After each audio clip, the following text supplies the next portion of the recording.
ओम शांति। महारथीपन के गुण और कर्तव्य। 26/3/70। आज बोलना है व बोलने से परे जाना है। बोलने से परे अवस्था अच्छी लगती है व बोलने की अच्छी है।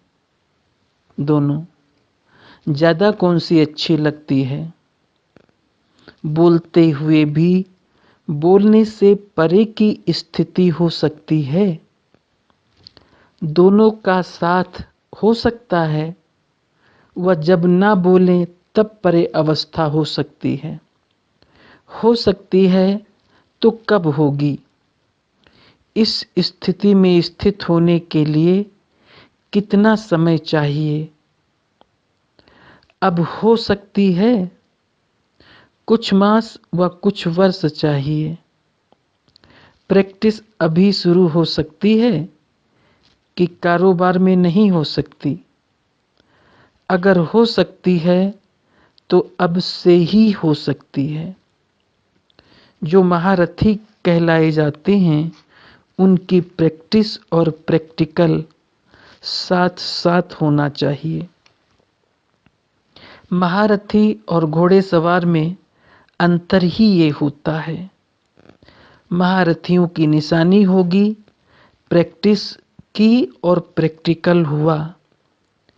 घोड़ेसवार प्रैक्टिस करने के बाद प्रैक्टिकल में आएंगे और प्यादे प्लान्स ही सोचते रहेंगे।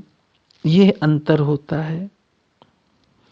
बच्चों को मुख से ये शब्द भी नहीं बोलना चाहिए कि अटेंशन है, प्रैक्टिस करेंगे। अभी वो स्थिति भी पार हो गई। अभी तो जो संकल्प हो वो कर्म हो। संकल्प और कर्म में अंतर नहीं होना चाहिए। वो बचपन की बातें हैं। संकल्प करना, प्लान्स बनाना, फिर उस पर चलना। अब वो दिन नहीं। अब पढ़ाई कहाँ तक पहुंची है? अब तो अंतिम स्टेज पर है। महारथी के क्या गुण और कर्तव्य होते हैं, इसको भी ध्यान देना है। आज वही सुनाने और अंतिम स्थिति के स्वरूप का साक्षात्कार कराने आए हैं। सर्विसेबल क्या कर सकते हैं, क्या नहीं कर सकते हैं, क्या कह सकते हैं, क्या नहीं कह सकते हैं। अब से धारणा करने से ही अंतिम मूर्त बनेंगे। साकार सबूत देखा ना? प्रैक्टिस और प्रैक्टिकल एक समान था कि अलग अलग था? जो सोच वही कर्म था। बच्चों का कर्तव्य ही है फॉलो करना। पाँव के ऊपर पाँव। फुल स्टेप लेने का अर्थ ही है पाँव पर पाँव। जैसे कि वैसे फॉलो करेंगे। वो स्टेज कब आवेगी? महारथियों के मुख से कब शब्द भी नहीं निकलेगा।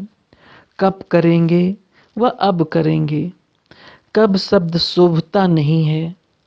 कब शब्द ही कमजोरी सिद्ध करता है। एक होता है करके ही दिखाएंगे, एक होता है हाँ करेंगे, सोचेंगे। हिम्मत है लेकिन फेथ नहीं। फेथफुल के बोल ऐसे नहीं होते। फेथफुल का अर्थ ही है निश्चय बुद्धि। मन वचन कर्म हर बात में निश्चय बुद्धि। सिर्फ ज्ञान और बाप का परिचय इतने तक निश्चय बुद्धि नहीं, लेकिन उनका संकल्प भी निश्चय बुद्धि। वाणी में भी निश्चय। कभी भी कोई बोल हिम्मतहीन का नहीं। उसको कहा जाता है महारथी। महारथी का अर्थ ही है महान। आपस में क्या क्या प्लान बनाया है? ऐसा प्लान बनाया जो इस प्लान से नई दुनिया का प्लान प्रैक्टिकल में हो जाए। नई दुनिया का प्लान प्रैक्टिकल में आना अर्थात पुरानी दुनिया की कोई भी बात फिर से प्रैक्टिकल में ना आए। सब लोग कहते हैं, फिर कोई मन में कहते, कोई मुख से कहते कि प्लेन्स तो बहुत बनते हैं। अब प्रैक्टिकल में देखो, अब प्रैक्टिकल में देखें। लेकिन ये संकल्प भी सदा के लिए मिटाना, ये महारथी का काम है। सभी की नज़र अभी मधुबन में विशेष मुख्य रत्नों पर है, तो उस नज़र में ऐसे दिखाना है जो उनकी नज़र आप लोगों की बदली हुई नज़रों को ही देखें। तो अब वो पुरानी नज़र नहीं, पुरानी वृत्ति नहीं, अब अंतिम नगारा बजेगा। ये संगठन कामन नहीं है, ये संगठन कमाल का है। इस संगठन से ऐसा स्वरूप बनकर निकलना है जो सभी को साक्षात बाप दादा की ही बोल महसूस हों। बाप दादा के संस्कार सभी के संस्कारों में देखने में आए, अपने संस्कार नहीं। सभी संस्कारों को मिटाकर कौन से संस्कार भरने हैं? बाप दादा के। तो सभी को साक्षात्कार हो कि ये साक्षात बाप दादा बनकर ही निकले हैं, ऐसा सभी को कराना है। कोई भी पुराना संकल्प व संस्कार सामने आए ही नहीं। पहले ये भेंट करो, ये बाप दादा के संस्कार हैं। अगर बाप दादा के संस्कार नहीं तो उन संस्कारों को टच भी नहीं करो। बुद्धि में संकल्प रूप से भी टच ना हो। जैसे क्रिमिनल चीज को टच नहीं करते हो, वैसे ही अगर बाप दादा के समान संस्कार नहीं हैं तो उन संस्कारों को टच भी नहीं करना है। जैसे नियम रखते हो ना कि ये नहीं करना है, तो फिर भल क्या भी परिस्थिति आती है लेकिन वो आप नहीं करते हो। परिस्थितियों का सामना करते हो, लेकिन लक्ष्य है ये करना है। वैसे ही जो अपने संस्कार बाप दादा के समान नहीं हैं, उनको बिल्कुल टच नहीं करना है। ऐसे समझो, देह देह के संबंध ये सीढ़ी तो चढ़ चुके हैं, लेकिन अब बुद्धि में भी संस्कार इमर्ज ना हो। जैसे संस्कार होंगे वैसा स्वरूप होगा। किसके संस्कार सरल मधुर होते हैं तो वो संस्कार स्वरूप में आते हैं। जब संस्कार बाप दादा के समान बन जाएंगे तो बाप दादा के स्वरूप सभी को देखने में आएंगे। जैसे बाप दादा वैसे हूबहू वही गुण, वही कर्तव्य, वे ही बोल, वे ही संकल्प होने चाहिए। फिर सभी के मुख से निकलेगा, ये तो वही लगते हैं। सूरत अलग होगी, सीरत वही होगी, लेकिन सूरत में सीरत आनी चाहिए। अब बाप दादा बच्चों से यही उम्मीद रखते हैं। सभी हैं ही स्नेही सफलता के सितारे, पुरुषार्थी सितारे। सर्विसेबल बच्चों का पुरुषार्थ सफलता सहित होता है। निमित्त पुरुषार्थ करेंगे लेकिन सफलता है ही है। अब समझा क्या करना है? जो सोचेंगे, जो कहेंगे, वही करेंगे। जब ऐसे शब्द सुनते हैं कि सोचेंगे, देखेंगे, विचार तो ऐसा है, तो हंसते हैं। अब तक ये क्यों? अब ये बातें ऐसी लगती है जैसे बुजुर्ग होने बाद कोई गुड़ियों का खेल करे तो क्या लगता है। तो बाप दादा भी मुस्कुराते हैं। बुजुर्ग होते भी कभी कभी बचपन का खेल करने में लग जाते हैं। गुड़ियों का खेल क्या होता है मालूम है? सारी जीवन उनकी बना देते हैं, छोटे से बड़ा करते हैं, फिर स्वयंवर करते हैं। वैसे बच्चे भी कई बातों की, संकल्पों की रचना करते हैं, फिर उसकी पालना करते हैं, फिर उनको बड़ा करते हैं, फिर उनसे खुद ही तंग होते हैं। तो ये गुड़ियों का खेल नहीं हुआ? खुद ही अपने से आश्चर्य भी खाते हैं। अब ऐसी रचना नहीं रचनी है। बाप दादा व्यर्थ रचना नहीं रचते हैं और बच्चे फिर व्यर्थ रचना रचकर फिर उनसे हटने और मिटने का पुरुषार्थ करते हैं। बाप दादा ऐसी व्यर्थ रचना नहीं रचते हैं और बच्चे व्यर्थ रचना रचकर उसमें से हटने और मिटाने का पुरुषार्थ करते हैं। इसलिए ऐसी रचना नहीं रचनी है। 1 सेकंड की सुलटी रचना भी क्विक रचते हैं और उल्टी रचना भी इतनी तेजी से होती है। 1 सेकंड में कितने संकल्प चलते हैं। रचना रचकर उसमें समय देकर फिर उनको खत्म करने लिए प्रयत्न करने की आवश्यकता ही क्या है। अब इस रचना को ब्रेक लगाना है। वो वर्थ कंट्रोल करते हैं ना, ये भी संकल्पों की उत्पत्ति होती है, तो ये भी वर्थ है। वहाँ वो जनसंख्या अति में जाती है और यहाँ फिर संकल्पों की संख्या अति होती है। अब इसको कंट्रोल करना है।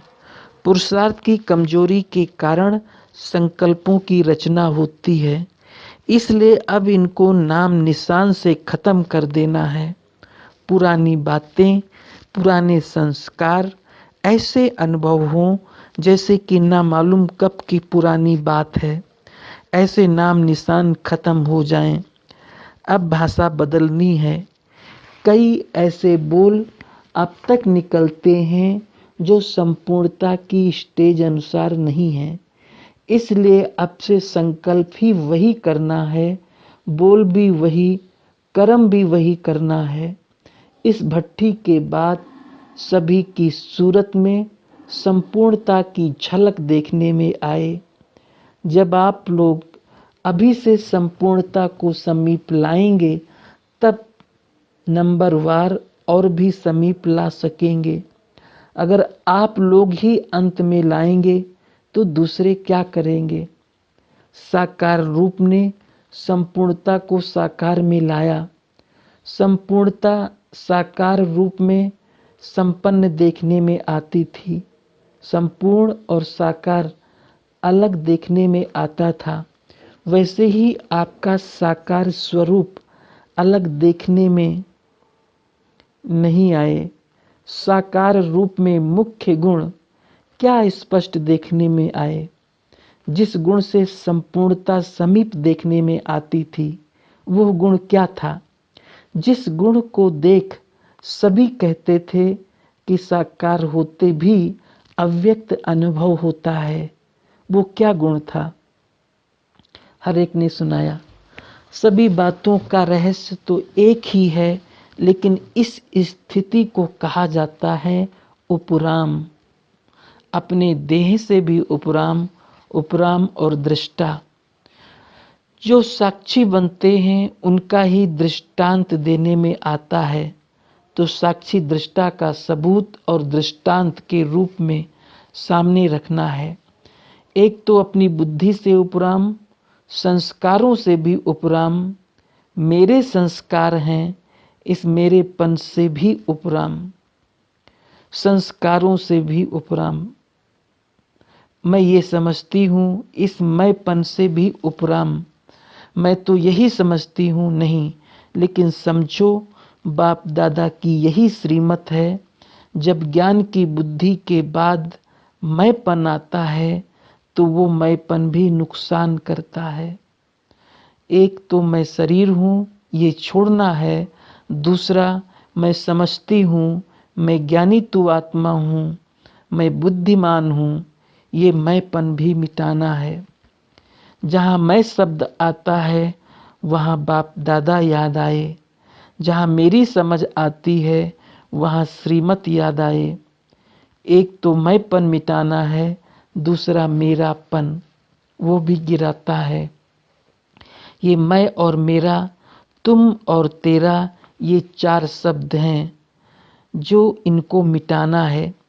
इन 4 शब्दों ने ही संपूर्णता से दूर किया है। इन 4 शब्दों को संपूर्ण मिटाना है। साकार के अंतिम बोल चेक किए, हर बात में क्या सुना, बाबा बाबा। सर्विस में सफलता ना होने की करेक्शन भी कौन सी बात में थी। समझते थे हर बात में बाबा बाबा कहकर बोलो तो किसको भी तीर लग जाएगा।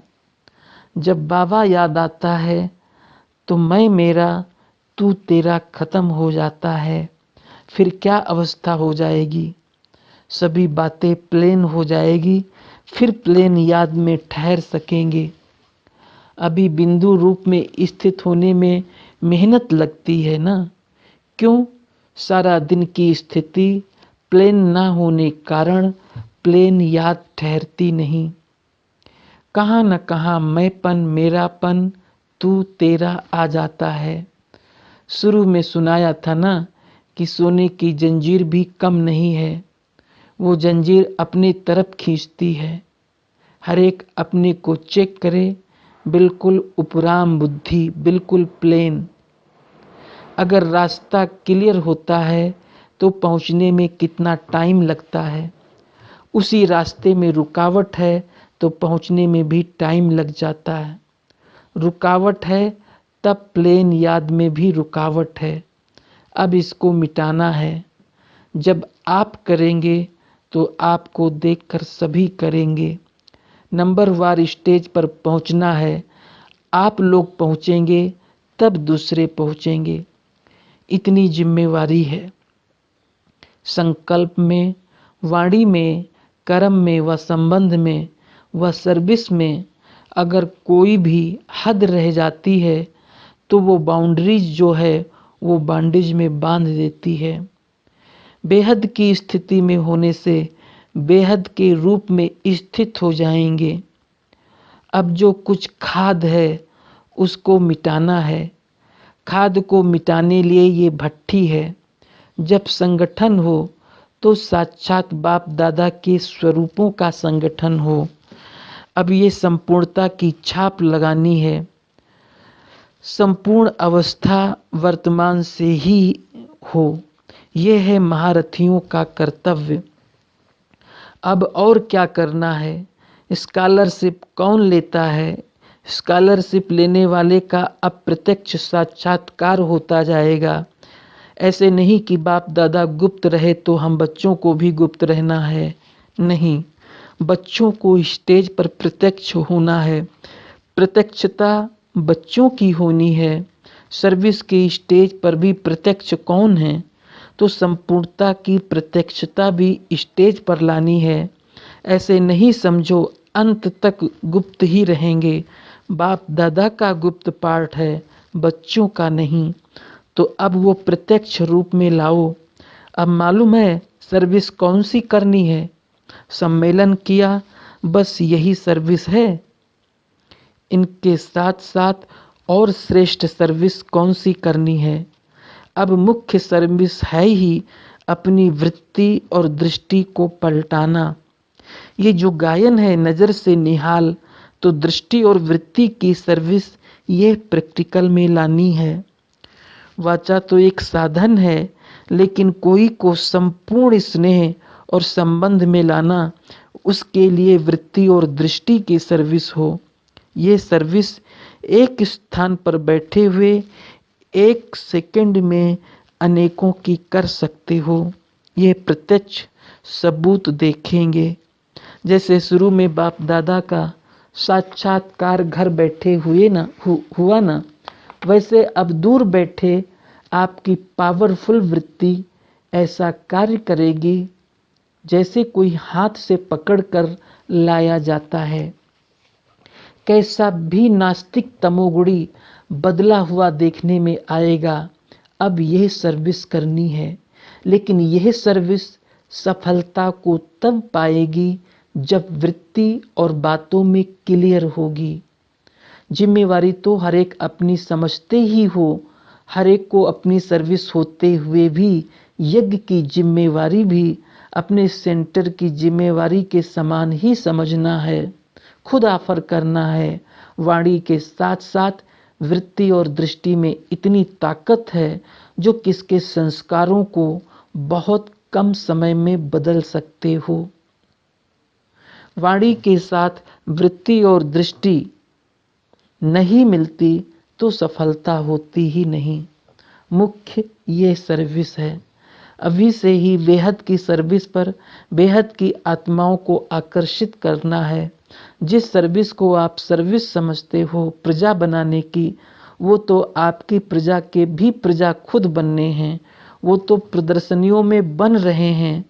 अभी तो आप लोगों को बेहद में अपना सुख देना है, तब सारा विश्व आपको सुखदाता मानेगा। विश्व महाराजन को विश्व का दाता कहते हैं ना, तो अब आप भी सभी को सुख देंगे, तब सभी तुमको सुखदाता मानेंगे। सुख देंगे तब तो मानेंगे। इसलिए अब आगे बढ़ना है। एक सेकंड में अनेकों की सर्विस कर सकते हो। कोई भी बात में फील करना फेल की निशानी है। कोई भी बात में फील होता है, कोई के संस्कारों में, संपर्क में, कोई की सर्विस में फील किया माना फेल, वो फिर फेल का जमा होता है। जैसे आजकल का रिवाज है, 3-3 मास में परीक्षा होती है, उसके लिए फेल व पास के नंबर फाइनल में मिलाते हैं। जो बार बार फेल होता है वो फाइनल में फेल हो पड़ते हैं। इसलिए बिल्कुल फ्लॉलेस बनना है। जब फ्लॉलेस बने तब समझो फुल पास। कोई भी फला होगा तो फुल पास नहीं होंगे। ओम शांति।